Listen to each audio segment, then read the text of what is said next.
Olá, quinta-feira, 26 de fevereiro. Hoje a gente fala de um evento na Unesp que vai discutir liberdade de expressão e relações interculturais. Recebemos o professor Juarez Xavier. Você vai ver também como está a situação da empresa Ajax. A maioria dos trabalhadores não querem rescindir contrato e um grupo está acampado na empresa há mais de um mês à espera de definição. Gasolina com mais etanol. Você vai saber se essa nova mistura pode prejudicar o seu carro. Tempo. Outono deve ser com poucas chuvas e mais calor.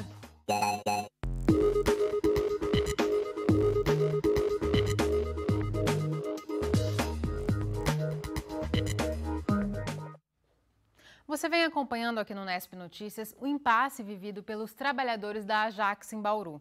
A empresa suspendeu as atividades e a Justiça autorizou os trabalhadores a fazerem a rescisão indireta dos contratos. Dos cerca de 1.000 funcionários, 260 pediram o rompimento do contrato.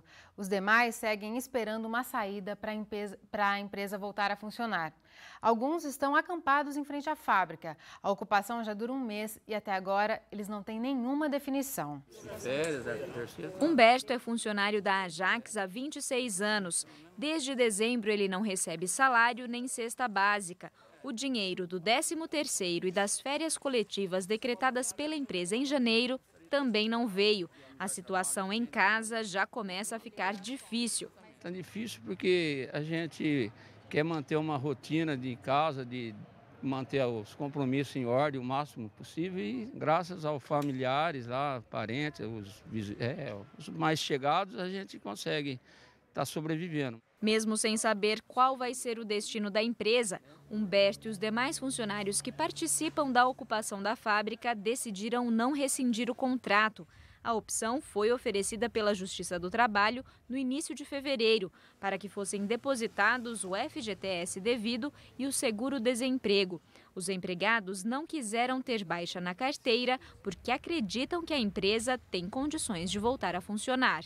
Acreditar porque a gente gostaria de lembrar que ela já tem 53 anos aqui em Bauru, é uma das pioneiras aqui no distrito e no momento a estrutura Ajax, a empresa Ajax, ela tem um equipamento potencial para fazer umas 300 mil baterias, ela pode soltar no mercado ao mês. Isso eu falo pelo tempo de serviço que eu tenho, eu falo com toda segurança pelo equipamento que tem.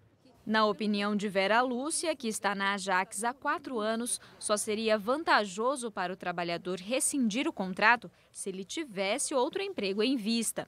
Você dá a baixa e não vai para um outro emprego, entendeu? Eu não sei que vantagem que a pessoa está tendo, entendeu? Porque o dinheiro acaba, só está saindo, não está entrando, entendeu? Então eu optei em não fazer a rescisão. Como forma de pressionar os proprietários e garantir que o maquinário seja mantido na fábrica, os trabalhadores se revezam na portaria em turnos durante o dia e à noite. Eles também elegeram 4 diretores para coordenar a ocupação. Como a cesta básica não vem desde o fim do ano, os trabalhadores contam com doações para fazer as refeições e elas chegam de toda parte. Tem muitos órgãos nos doando. A importância é isso aí, a sobrevivência que nós fazemos a refeição aqui. É almoço e janta, café, o café da manhã, o café da tarde, o jantar e o almoço. Isso é muito importante, por isso que nós vivemos dessas situações. É aqui neste refeitório em que chegam as doações e este também é o local onde são preparadas as refeições para os funcionários que estão na ocupação. Mas eles têm uma outra dificuldade. Não é possível refrigerar nenhum alimento aqui, já que a energia elétrica da fábrica está cortada. Luz mesmo só a do nosso equipamento. Mesmo diante de tantas dificuldades, eles se mantêm firmes e esperam que uma solução venha nos próximos dias. A expectativa é toda a mesma, né, de todo mundo. Não fechar, sim reabrir e cada qual receber o seu direito e continuar a vida trabalhando. Mesmo que acho que não haver uns investidores, eu acho que se montar uma cooperativa, os próprios funcionários põem a fábrica para andar. Será realizada no dia 13 de março agora uma assembleia entre os credores da Ajax. O encontro, que tinha sido adiado no início deste mês, vai reunir representantes do Sindicato dos Metalúrgicos, advogados da empresa e fornecedores que cobram dívidas da Ajax. A expectativa é de que na reunião sejam definidos o futuro da empresa e como serão pagos os encargos trabalhistas atrasados. A gente fala agora do tempo, mais especificamente sobre o outono, que começa no dia 20 de março agora. E a notícia não é muito animadora. A cidade e a região devem ter menos chuva e temperaturas mais altas que o esperado para essa época do ano. Esse panorama foi apresentado hoje de manhã no IPMET. A reunião foi realizada no auditório do IPMET, que recebeu meteorologistas, profissionais da Defesa Civil, da comunicação e estudantes do curso de Meteorologia da Unesp. Em Bauru, a média histórica de chuvas em março, abril e maio é de 300 a 320 milímetros. No entanto, a previsão para este ano é que a quantidade de chuva fique entre 250 e 300 milímetros. A previsão de consenso dos principais órgãos, né, de pesquisas na área climática do Brasil é de que as chuvas fiquem dentro da normalidade e ligeiramente abaixo. Então, vai variar dentro da normalidade para ligeiramente abaixo da normalidade. Com relação às temperaturas, a previsão é de calor acima do normal no próximo trimestre. A mínima média para o mês de março é de 20 graus. Para abril, 18 e para maio, 15 graus. Já no caso das máximas, a média é de 30 graus em março, 28 em abril e 26 em maio. Mas esses valores deverão ser superados. A tendência dos especialistas, né, em clima, a tendência é de que a temperatura na região fique acima da normalidade, então acima desses valores. Lembrando que quando a gente vai entrando no outono, especialmente a partir de abril, entrando maio, a gente tem as incursões das frentes frias aqui na nossa região e a gente, em alguns dias, vai perceber as temperaturas baixas aqui na região, especialmente a partir de maio. Com o fim da época chuvosa e início da estiagem, o foco do trabalho da Defesa Civil muda. O foco passa a ser o fogo em mato, que tem um impacto bastante destruidor, né, para os danos aí para a fauna e flora. E também ele otimiza a questão dos incêndios. O incêndio em residência, por exemplo, ele passa a ser mais otimizado, a queima é muito mais rápida porque o ambiente está seco. A apresentação no IPMET também mostrou que a redução no volume de chuvas no estado de São Paulo não é um fenômeno recente. Segundo o estudo, a redução nas precipitações se intensificou a partir de 1999. Hoje está chovendo em grande parte do estado, com chances de termos chuvas aqui em Bauru também. Veja os detalhes na previsão do tempo. Chove agora em pontos isolados do estado, com grande concentração na região norte. O tempo deve continuar instável nos próximos dias, com possibilidade de pancadas principalmente no período da tarde. Em Bauru, pode cair uma chuva rápida, porém intensa, hoje ainda. A umidade do ar agora é de 44%. Os ventos sopram a apenas 3 km por hora.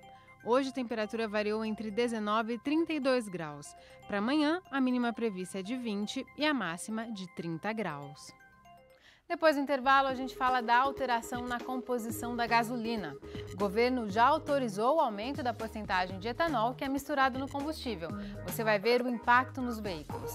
É daqui a pouco, voltamos já já. Deve entrar em vigor nos próximos dias o aumento da porcentagem de etanol na composição da gasolina. A alteração valeria a partir do dia 16 deste mês, mas foi adiada e agora aguarda o aval da presidente Dilma Rousseff. Nas ruas, motoristas acham que será um mau negócio para os veículos. Gasolina ou etanol? Essa é a pergunta que passa pela cabeça de muitas pessoas na hora de abastecer o tanque do veículo. Pouca gente se lembra, mas a gasolina vendida nas bombas já tem 25% de álcool misturado. E com o aumento para 27% proposto pelo governo, especialistas acreditam que o consumo de combustível pelo motor deve crescer em 4%. Isso porque o etanol tem poder calorífico menor que o da gasolina. Os motoristas temem ainda que a medida provoque problemas no funcionamento do motor. Já tá ruim assim já, né? Imagina se colocar mais aí que vai terminar de estragar a gasolina mesmo. Incentivo a gente a ter um carro a gasolina, é bem mais caro, né? Falam que ele tem uma disposição maior na rotação e economia, E agora eles mudam tudo do dia para a noite, sem falar nada com ninguém. E fica difícil, né? A senhora acha que pode até causar algum dano ao motor? Já foi comprovado isso, né? Não sou eu que acho, já foi comprovado que realmente acontece isso com o motor do carro. É um absurdo. A gasolina já é uma porcaria, com 25%. Imagina com 27% o que vai ser, né?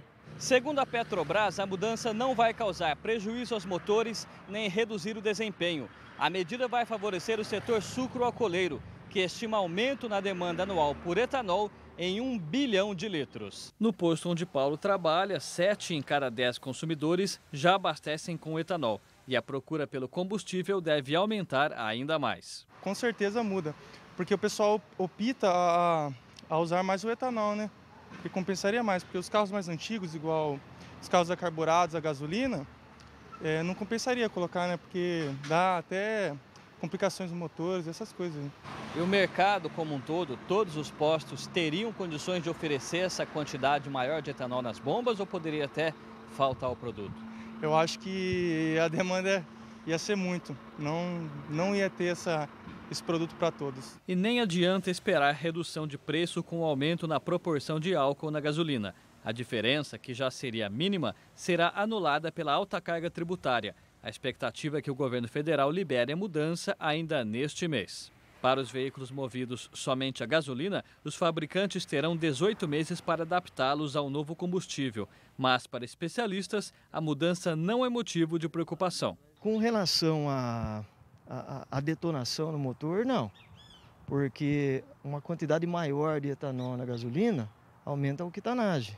Mas esses motores antigos a gasolina, eles trabalham com combustível de baixa octanagem, então isso aí não teria problema. A única coisa é que vai ser normal o consumo ser maior, porque a quantidade de energia liberada em 1 kg de etanol é menor do que a quantidade de energia liberada em 1 kg de gasolina. Para este engenheiro, apenas carros antigos que têm carburador poderão sentir alguma diferença com o maior teor de álcool na gasolina, mas no geral não muda muito. Os flex não vão sentir, não vai ter problema nenhum. Eles andam em qualquer porcentagem, ou desde 100% álcool, 100% gasolina, ou qualquer mistura de ambos, né? Os carburados é que seriam os que sofreriam mais, né? Teriam maiores problemas. Esses sim deveriam sofrer uma calibração na carburação, né?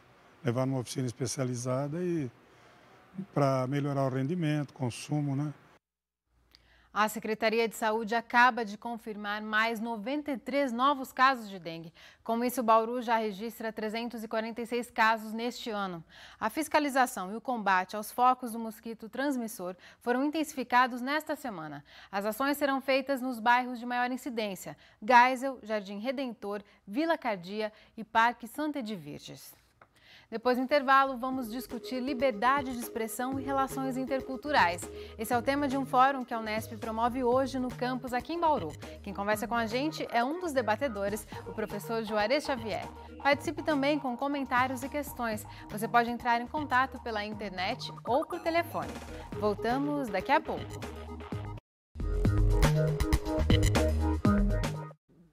Voltamos para discutir o tema de um fórum que a Unesp promove hoje aqui no campus em Bauru: liberdade de expressão e relações interculturais. O evento é uma iniciativa do Observatório de Educação e Direitos Humanos da Universidade, que quer debater a liberdade dos meios de comunicação quando tratam de assuntos que envolvem outras culturas. O exemplo mais recente é o massacre no jornal francês Charlie Hebdo, onde foram mortos chargistas que satirizavam elementos da cultura islâmica. Vamos receber um dos participantes do fórum, o professor Juarez Xavier. Juarez, muito obrigada por sua presença aqui no Unesp Notícias. Obrigado, agradeço o convite. Professor, isso que ocorreu na França recentemente é um exemplo de que a liberdade de expressão ela tem limites? Serviu como um recado para o mundo disso? Tem um aspecto interessante das sociedades complexas. Você tem o direito de expressão, e o jornal tem o direito de fazer a sua crítica. Não teria sentido se não fosse assim. A sociedade democrática de direito exige isso. E você tem grupos sociais com direitos estabelecidos também. Então, nesse caso, você tem 2 grupos de direitos estabelecidos. Numa situação como essa, em que os 2 têm direito, deveria ter havido a interferência do Estado. O Estado regular essa situação. É o que prega hoje, né, a chamada sociedade democrática de direito. Como não houve isso, extrapolou-se uma situação em que houve uma ação negativa. Entretanto, a questão concreta é discutir quem tem direito nisso. Um teórico norte-americano tem discutido que é fácil você decidir quando um lado está certo ou outro lado está errado. Nesse caso, os dois lados estão certos. E quando não há interferência do Estado, da legislação, esse tipo de coisa acontece e é extremamente negativo para todos. Nada justifica os crimes que foram cometidos, não é disso que nós estamos tratando aqui, né, professor? Mas a liberdade, o exercício da liberdade de expressão, ele é exercido de maneira desigual entre diferentes culturas. Na época desse episódio, grupos em defesa da população islâmica disseram que se fosse o contrário, que se fosse tirado o sarro de símbolos caros, né, a crença cristã, por exemplo, o Ocidente também reagiria. Então, existe um desequilíbrio no exercício dessas forças? É uma questão concreta, que isso se dá numa sociedade real. Na França, por exemplo, aumenta a escalada de violência contra grupos contra-hegemônicos, né? Os grupos islâmicos se encontram nessa situação. E a escalada da violência é grande, que não é noticiado com frequência.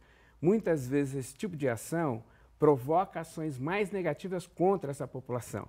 Então, nesse caso, os grupos de direitos da população islâmica já vinham apontando como esse tipo de fato era negativo, como aumentava a violência contra esses grupos e como esse tipo de ação era negativa para a afirmação da cultura desses grupos.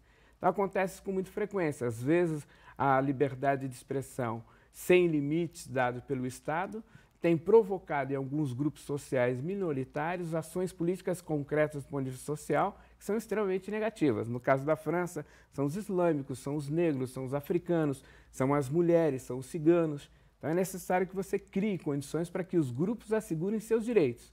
Tem a liberdade de expressão, mas que isso não seja negativo para esses grupos sociais que são minoritários na sociedade. Essa discussão ela se torna ainda mais pertinente quando a gente vai para o campo do humor. Há quem defenda que no humor não se deva existir tema proibido, não se deve existir limites. Na sua visão, tem que sim ter limites. Não é porque é humor que esses temas devam ser tratados de maneira escrachada? Na verdade, é o nível que nós nos encontramos hoje, né? Hoje, os direitos humanos eles pregam a possibilidade do direito a reivindicar a diferença.